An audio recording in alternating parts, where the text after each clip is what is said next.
A stop is an order that you put in on a trade to prevent it from incurring a loss, and you determine what that loss is. Is a stop loss needed? Absolutely. I'll give you an example. Back in 2008, I fell in love with a company called Exodus Communications, and that stock was about $80 per share. The President of the United States, Bill Clinton, said it's a national treasure.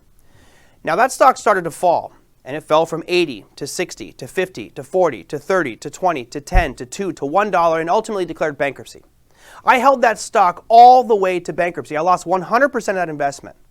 Had I done what I should have done, which is had a stop loss and said, I'm willing to risk this amount, I would have gotten out at maybe $75 and only lost $5 per share.